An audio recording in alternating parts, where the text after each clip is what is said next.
became queen. The announcement was met with unease. This was because of her long and complicated. A single parliamentary archivist doing routine document verification last spring stumbled onto something that nobody in that building was supposed to find. 3 royal decrees, each bearing Camilla's formal seal, each dated and filed during a specific 18-month window, each authorizing the removal or relocation of ceremonial honors connected to Diana's name. And the dates on 2 of them do not match the dates in the palace's own internal logs. William found out on a Tuesday, and the people who were in the room when he was told say they have never seen him go that still before. Let me the archivist, because the archivist is the whole story. Not William, not Camilla, not the constitutional lawyers who got pulled into this before the month was out. The woman sitting in a parliamentary records room with a spreadsheet and a cup of tea that went cold beside her. Because that is how these things actually unravel, not through daring investigations or dramatic confrontations. Through somebody doing a job so thoroughly that the thing buried underneath it runs out of places to hide. Her name has not been released publicly, and it is not going to appear here.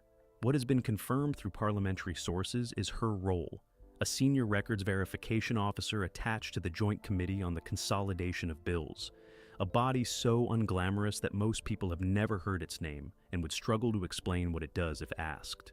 What it does, in the plainest possible terms, is cross-reference. It takes documents from different institutional sources, government departments, royal household filings, parliamentary archives, and it checks whether they agree with each other. Not whether they are interesting, whether they match. She was not looking for anything connected to Diana. She was not investigating Camilla. She was not doing anything that would look remotely dramatic if you watched it from across the room. She was running a standard reconciliation of ceremonial designation records, the administrative paper trail that tracks the formal status of royal honors, patronages, and memorial designations over time. Dry work, essential work, the kind of work that keeps an institution honest, precisely because nobody exciting ever volunteers to do it. And somewhere in the middle of a routine Tuesday morning, the dates stopped agreeing. 3 documents, each one a formal royal decree. Each one filed under Camilla's household seal during a period running from late 2005 through to mid-2007, and each one authorizing what the language described as administrative reclassification of ceremonial designations connected to the Diana, Princess of Wales Memorial Framework. That phrase is worth unpacking before we go any further, because it sounds like bureaucratic language, which is exactly what it was designed to sound like. Administrative reclassification. Not removal, not erasure, reclassification. The kind of word that means something happened but does not tell you what. What the archivist found, once she pulled the corresponding palace logs, is that those 3 decrees were dated in the parliamentary filing to specific dates in 2005 and 2006. And the palace's own internal records showed those same decrees being processed on dates that were, in 2 of the 3 cases, between 4 and 7 weeks later than the dates on the documents themselves. Now, a 4-week discrepancy in a filing date sounds like an administrative error, and it might be. That is the honest thing to say at the outset. And I am going to keep saying it throughout this because the honest reading of any single anomaly is that somebody made a clerical mistake somewhere along the line, and the whole thing resolves itself with an explanation and a correction. But the archivist did not stop at the dates. She pulled the authorization chain. Every formal royal decree of this kind requires a sequence of signatures and countersignatures before it reaches the filing stage. And when she traced that authorization chain backward through the records, what she found is that one of the 3 decrees showed a countersignature from a senior household official who, according to the palace's own employment records, had left his position 11 days before the date shown on that countersignature. He signed a document, according to the record, 11 days after he no longer worked there. That is not a clerical error. That is a different kind of problem entirely. And the archivist, to her very considerable credit, did exactly what the job requires. She flagged it. She documented her findings in a formal records integrity report. And she sent it up the chain to the committee clerk, who sent it to the committee chair, who looked at it and understood immediately that this was not something that could be handled with a quiet phone call to the palace press office. Before we go any further into what happened next, you need to understand what a royal decree actually is inside the British constitutional framework. Because the word decree sounds medieval, and in some ways the reality of it is, and that matters enormously for understanding why this discovery carries the weight that it does. A royal decree, in the formal sense we are talking about here, is not an order from the monarch. That is a common misunderstanding. The sovereign issues proclamations and orders in council, which go through entirely different machinery. A royal decree of the kind filed under a consort's household seal is something more specific and considerably more limited. It is a formal administrative instrument by which a senior royal household authorizes an internal institutional action. Changes to ceremonial arrangements, adjustments to patronage structures, the reclassification of memorial designations. The crucial thing to understand is who has the authority to issue one. In 2005, when the first of these decrees was filed, Camilla had been married to Charles for approximately 8 months. She held the title Duchess of Cornwall. She did not hold the title Princess of Wales, although she was technically entitled to it, because the decision had been made to avoid using it out of sensitivity to Diana's memory, and she held absolutely no formal constitutional authority over any aspect of the Diana, Princess of Wales, memorial framework whatsoever. That framework, the body of ceremonial recognitions, designations, and honors attached to Diana's name and legacy following her death in 1997, sat under the jurisdiction of a specific royal trustees arrangement that had been established precisely to protect it from interference by any individual household. It required the agreement of multiple parties to alter anything within it: the sovereign's household, the trustees themselves, and in certain categories of change, a formal parliamentary notification. What the decrees appear to show is one household, Camilla's, issuing unilateral authorizations for changes within a framework it had no unilateral authority to touch. If the documents are genuine and correctly dated, that is a serious constitutional overreach. If the documents are not correctly dated, and somebody altered the dates to make the authorizations appear to have occurred at a time when they might have been more easily processed under a different administrative environment, then you have something that the parliamentary committee's own legal advisors described, according to sources with knowledge of those conversations, as a record's integrity matter of significant institutional concern. Neither of those is a small thing. One of them is the kind of thing that ends careers. The other is the kind of thing that ends more than careers. Now, let me take you through what actually changed during those 18 months. Because this is not an abstract bureaucratic story. These decrees, whatever their origin and whatever their authorization status, corresponded to real changes that happened to real things connected to Diana's name. The first was the quiet removal of Diana's name from the formal designation of a charitable foundation that had carried it since its establishment in 2001.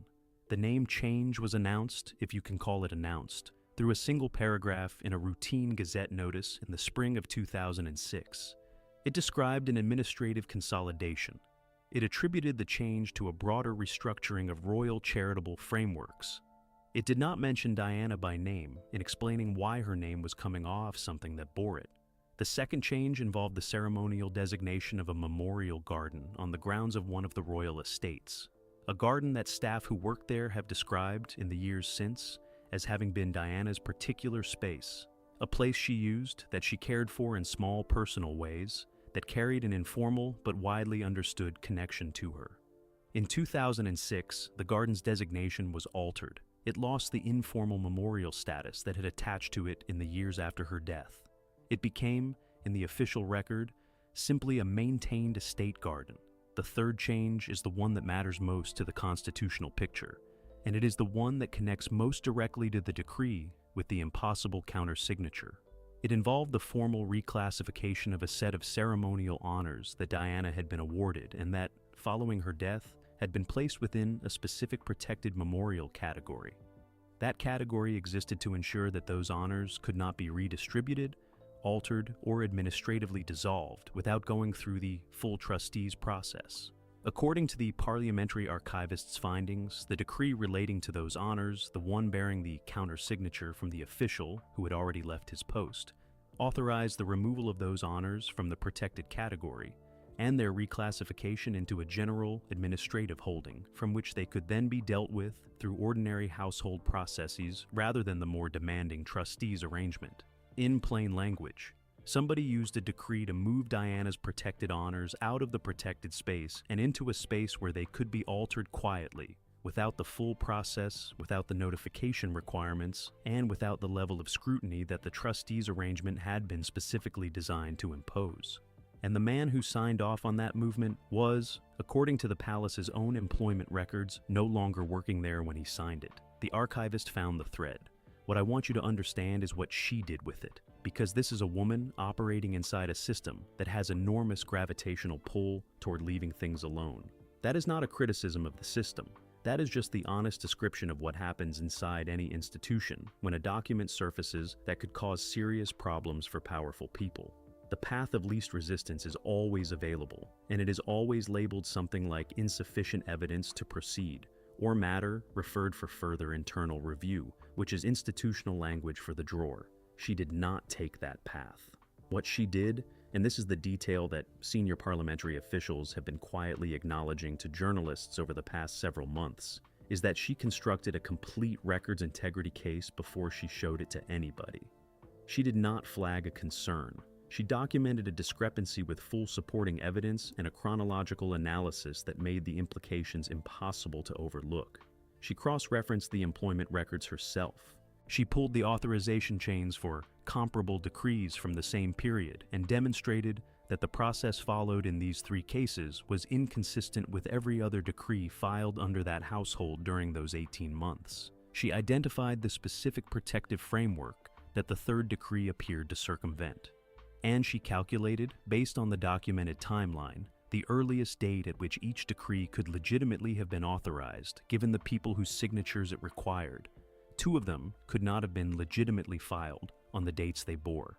The gap was not a rounding error. The gap, in the case of the third decree, was 11 days. And one of those days was the last day that countersignatory was employed by the household. She put all of it in a 23-page report with appendices, and she sent it to the committee clerk on a Thursday afternoon, and she went home.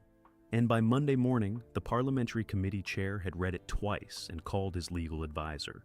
And by the following Wednesday, the matter had been formally designated a live records integrity inquiry, which is a classification that removes it from the category of things that can be quietly resolved through a phone call between institutions and places it inside a formal parliamentary process with its own timeline and its own obligations. That classification is the moment this stopped being a palace problem. It became a parliamentary one. And those are governed by entirely different rules. Here is where you have to slow down. Because the constitutional picture that emerged from the committee's initial legal analysis is the part of this story that most of the coverage has not sat with long enough. There are two possibilities sitting inside those date discrepancies. And I want to lay them out plainly, because the instinct when a story like this surfaces is to collapse immediately into the most dramatic interpretation. The honest approach is to hold both and understand why each one is catastrophic, just in different ways. The first possibility is that the decrees themselves are genuine documents, legitimately created, but that someone altered the filing dates before they entered the parliamentary record. In other words, the documents are real, but the dates are wrong, and the dates were made wrong deliberately, to place the authorizations inside an administrative window where they would face less scrutiny than they would have faced if filed when they were actually created. If that is what happened, you have a deliberate falsification of parliamentary records, which is not a palace matter, which is not a family dispute, which is a criminal matter under the Public Records Act, carrying penalties that do not care how senior the people involved are or what titles they hold. The second possibility is that the dates on the decrees are accurate, and that it is the palace's own internal logs that have been altered. That the processing records inside the household were changed to make the timeline look different from what it was, for reasons that the investigation has not yet fully established, but that the legal advisors working with the committee have described as equally concerning from a records integrity standpoint. If that is what happened, you have falsification of internal royal household records, which is a different kind of problem, but which still falls inside the reach of parliamentary oversight in ways that the palace cannot simply decline to engage with. The third possibility, and I owe it to you, even though it is the one that requires the least imagination and probably the most charity, is that both sets of records contain genuine errors, that nobody deliberately altered anything, and that the investigation will eventually surface a mundane explanation involving misfiling, system migrations, and the kind of administrative chaos that afflicts every large institution when records move between paper and digital systems. The parliamentary committee's legal advisors have reportedly not closed out that possibility. What they have said, according to sources with knowledge of those conversations, is that the pattern of discrepancies is not consistent with random administrative error. Random errors distribute unevenly. They appear in different places for different reasons. What the archivist found is a cluster, 3 documents from the same household, in the same period, all connected to the same subject, and all presenting anomalies that run in the same direction. Toward making the authorization appear to have happened earlier and under different conditions than the surrounding records suggest it actually did. That is not the shape of a random error. That is the shape of something that was managed. William found out on a Tuesday. That detail has been confirmed by multiple sources with proximity to the briefing, and it matters because the day itself is the kind of small, specific thing that tells you the account is real rather than reconstructed. Nobody invents a Tuesday. The briefing took place at Kensington Palace. His private secretary was present. His legal advisor was present. A senior official from the king's household had been sent over, and the fact that he was sent rather than invited is the kind of institutional signal that everybody in that room read clearly before anybody said a word. The briefing lasted 40 minutes. What the people who were there have described, and these accounts have reached journalists through 2 separate routes, which is the reason I am putting weight on them, is not what you would expect from a man receiving information that confirms his worst instincts about a person he has spent his adult life resenting. He did not react. And I want to be careful here about what that means, because the absence of visible reaction from William is not what it would be from most people. Most people go quiet because they are processing. William goes quiet because he has already processed and moved past it to the next thing. The stillness that the people in that room described is a specific quality that those who know him well have been noting for years. It is not shock, it is not paralysis. It is the particular stillness of a man who has just had a decision made for him by a set of facts, and who is now working out the sequence of everything that follows. He asked 3 questions during the entire 40 minutes. The first was about the legal status of the parliamentary inquiry, and specifically whether it had the authority to compel the production of original documents from the palace's own archive. The answer was yes, under specific conditions that the committee's legal advisors were already working to establish. The second question was about the counter-signatory, the official whose signature appeared on the 3rd decree 11 days after he had left his post. Whether that man had been contacted, whether he was cooperating, whether he was still alive. The answer to the last of those was yes. The answers to the first 2 were more complicated. The third question was the one that changed the temperature of the room. He asked his legal advisor whether the specific honors that the 3rd decree had moved out of the protected trustees framework had ever been formally returned to it. Whether anybody, at any point in the 18 years since that reclassification, had restored those honors to the protected category where they legally belonged before the decree moved them. The answer was no. William sat with that for a moment, and then he said something that the people who heard it have not forgotten, and I want to be precise about what he said because the precision matters. He said that meant that Diana's honors had been sitting in an unauthorized administrative category for nearly 2 decades, on the basis of a decree that may not have been legitimately authorized, and that nobody had corrected it. He did not raise his voice. He did not direct it at anyone in the room. He stated it as a fact and let it sit there. And then he asked for the full committee report to be placed in front of him, and he read it in the room while everybody waited. That is the frozen moment, not ice, not paralysis. A man reading every page of a 23-page report with appendices while the people around him stayed still because nobody had anything to add, and everyone understood that what was happening in that room was more important than anything they might say into it. Charles received his own briefing the following morning, and the position it placed him in is worth sitting with carefully, because it is genuinely without precedent in the modern constitutional history of that family. He was being told that documents bearing his wife's household seal, filed during a period when he was Prince of Wales, and she was his newly married Duchess, appeared to contain irregularities that a parliamentary inquiry was now formally investigating. that the irregularities specifically concerned decrees touching the honors framework of his first wife, and that the investigation had the authority to compel document production from royal household archives. Think about every one of those layers at once, because the man receiving that briefing is not just a husband being told his wife is in trouble. He is the sovereign. He is the head of the institution whose records are in question. He is constitutionally the person whose household maintains those archives. And he is the father of the man who sat in that room on Tuesday and read 23 pages without blinking. Every avenue of protection he might reach for comes with a cost he cannot afford. He cannot dismiss the parliamentary inquiry, because a sovereign attempting to close down a parliamentary records investigation into documents from his own household would create a constitutional crisis that would dwarf the original problem by an order of magnitude. He cannot publicly defend Camilla's authority to issue those decrees without wading into the specific question of what authority she actually held in 2005, which is a question that leads immediately to the conditions attached to her title and the limitations built into those conditions by the very advisors who managed her public introduction to the country. And he cannot go to William and ask him to quietly manage the situation, because William is not in a position to manage a live parliamentary inquiry. And because asking him to try would be the most explicit acknowledgement possible that Charles understands his wife's exposure and is attempting to shield her from institutional process. His silence this time is different from the silence he chose over the portrait.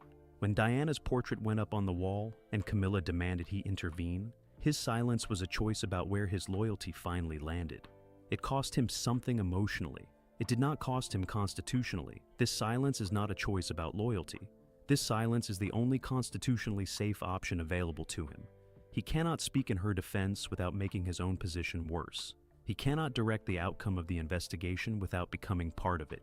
He is a king who has run out of the room he needs to protect the person he loves most. And the walls closed in, not because of anything William did, but because a woman in a parliamentary records room did her job too well on a Thursday afternoon.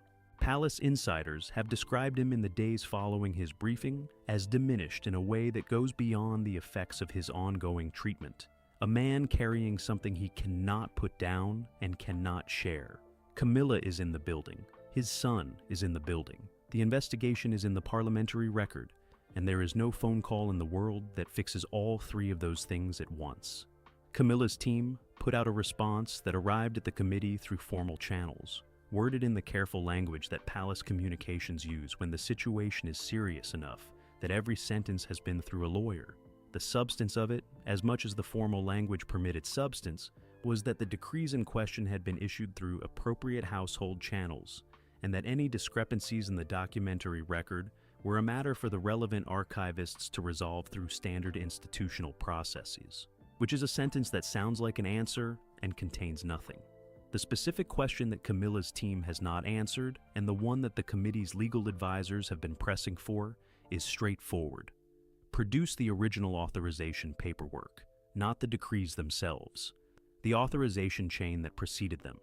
The internal documents showing that the appropriate parties agreed to the changes before the decrees were drafted, signed, and filed. Every legitimate decree of this kind has that chain. It is not an optional paper trail. It is the institutional record of due process, and without it, a decree is not a properly authorized document. It is a piece of paper with a seal on it. That paperwork has not been produced. The reasons offered have shifted. First, the suggestion that the records were held in an archive that required physical retrieval. Then, that the relevant filing system had been migrated between two administrative structures during the 2010 household consolidation, and that locating specific pre-migration documents required time. Then, more recently, that the matter was under active legal review, and that document production would occur through the formal process the committee had established. Each of those explanations is plausible in isolation. Together, across a period of several months, they describe a household that either cannot find its own authorization records or has decided that producing them creates more problems than the delay. And here is the detail that sits underneath all of it, and that I think explains more about Camilla's position than anything else in this story. The specific category of honors that the third decree reclassified, the ones moved out of the protected trustees framework and never moved back, carry Diana's name in their formal designation. not as a memorial flourish, as a legal component of their constitutional identity, which means that if the decree that moved them was not legitimately authorized, those honors have been sitting in the wrong administrative category for nearly 20 years under a document that may have been backdated, countersigned by a man who had already left the household, and filed through a parliamentary process that the dates suggest was not what it appeared to be. And Camilla cannot produce the authorization paperwork that would demonstrate the decree was legitimate, which means she cannot demonstrate that those honors were moved legally, which means Diana's honors may have been sitting in unauthorized administrative territory for 2 decades on the basis of a document that looks, to a parliamentary inquiry, like it may have been constructed to appear legitimate while not actually being so. That is the worst version of this. And I am not telling you it is the proven version. I am telling you it is the version that the parliamentary committee is currently investigating. And I am telling you that Camilla cannot produce the piece of paper that would make that version go away. Now, let me take you back to William, because the frozen moment in that briefing room is not where this ends. It is where it begins. The people who know William well, and I mean the people who have watched him operate across 2 decades of institutional maneuvering, rather than the people who have shaken his hand at a reception, will tell you the same thing about that specific quality of stillness. It is not the absence of a reaction.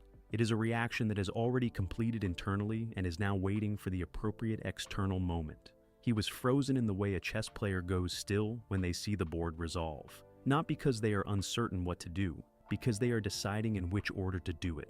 He has not made a public statement about the inquiry. He has not directed his team to brief journalists. He has not communicated anything to Camilla's household directly. And every one of those absences is a choice, made by a man who understands that in an institutional situation of this kind, the person who says least controls the most. What he has done is more interesting than anything he has said. He has met twice with the trustees of the Diana, Princess of Wales Memorial Framework. Those meetings were not on the public diary. They were confirmed afterwards through sources with knowledge of the trustees' schedules. The content of those conversations has not been disclosed. What has been noted by people paying close attention is that following those meetings, the trustees formally submitted a request to the parliamentary committee asking to be designated interested parties in the inquiry, which is a legal status that gives them standing to receive information about the investigation's findings and to make representations about the remedies it might recommend. William did not arrange that submission. He had no formal authority to arrange it, but 2 private meetings with the trustees preceded it by approximately 10 days. And nobody who understands how William operates has suggested that timing is coincidental, because here is what the trustees being designated interested parties actually means in practice. If the inquiry concludes that the 3rd decree was not legitimately authorized, and if it recommends that the honors it reclassified be returned to the protected framework where they belonged, the trustees now have standing to make that recommendation legally binding. They become part of the remedy process. They can push for the reinstatement. They can require the documentation. They can ensure that whatever the investigation concludes does not get quietly set aside through a palace conversation that nobody writes down. William built the legal architecture around the portrait in exactly the same way. He did not hang the painting himself. He spent months making sure that when it went up, nobody could take it down. He is doing the same thing here, and he is doing it from further away, through a parliamentary process he did not create and cannot control, but that he has understood, studied, and positioned himself adjacent to, with a patience that should stop being surprising by now, but somehow still does. The one thing he has not yet done, the thing that everyone around him is watching for, is speak Diana's name in connection with this inquiry in any formal or attributable way. He has not said publicly that this is about his mother. He has not framed it as a personal matter. He has kept his distance from the story in every visible sense while doing the quiet institutional work that ensures the story goes somewhere rather than nowhere. When he speaks, it will be because the investigation has reached a point where speaking serves a purpose that silence no longer serves. That is how he has always operated, and that moment has not yet arrived. Pull back from the detail now and look at the full picture, because when you hold all of it together at once, what you are looking at goes considerably deeper than a documentation dispute. Diana died in August of 1997. In the years that followed, her flowers were burned, her bedroom was locked, her portraits came off the walls, and her image disappeared from the ceremonial spaces of a family that owed her more than it will ever publicly say. All of it done quietly, in pieces small enough that objecting to any single one made you look unreasonable. That is how you erase a person from a building without ever writing an instruction down. Except, it appears that somebody did write it down, 3 times, under a formal seal, through a parliamentary filing process that was supposed to make it official and instead made it permanent in the one way the person who created it did not intend. It made it a record, and records can be found, even the ones buried under bureaucratic language and administrative reclassification, and the gravitational pull of an institution that has survived this long because it prefers not to be examined too carefully. They were right about that for nearly 20 years, and then they were not. The honors that the third decree moved out of their protected framework have been sitting in the wrong administrative category since 2006. If the parliamentary inquiry confirms what its legal advisors currently believe the evidence suggests, that reclassification gets reversed. The honors go back where they belonged before anyone moved them, and the decree that authorized the move sits permanently in the parliamentary record as an instrument whose legitimacy could not be established. Everything done to Diana's name through those 3 decrees, everything quietly reclassified and administratively dissolved and moved out of the protected space built specifically to prevent exactly this, gets undone. Not because William demanded it, not because Harry wrote about it in a book, because a woman with a spreadsheet did her job on a Thursday and the parliamentary record would not let it go. Camilla cannot produce the authorization paperwork. Charles cannot intervene without making his own constitutional position worse. And the man who spent 25 years learning to move through institutions rather than against them has positioned himself, through 2 private meetings with trustees, now formally designated as interested parties, to receive whatever the investigation produces and ensure something is done with it, quietly, through process. The way he does everything that matters. There is a portrait on the Hall of Matriarchs wall at Windsor now. Diana came home. Anne said it was what she deserved. 5 words in a room with 2 women in it that landed across the entire country in a single morning and have been following Camilla down every corridor of that building since. Those 5 words are sitting underneath this inquiry. Because what is playing out in the parliamentary record is the same correction, attempted through entirely different means, of the same wrong. Not Diana's image on a wall this time. Diana's name in a legal category. Diana's honors in the framework built to protect them. Portraits can be moved, memory fades. Records entered into a live parliamentary inquiry are permanent in a way that nothing else in this world is. William was 15 years old when he walked behind his mother's coffin. He has carried every piece of what was done to her since, through every handshake and Christmas photograph, alongside the woman he believed had helped destroy her, into the legal groundwork for the portrait, into 2 private meetings with trustees now inside a formal inquiry, and into a room on a Tuesday where he read 23 pages without saying a single word anyone could quote.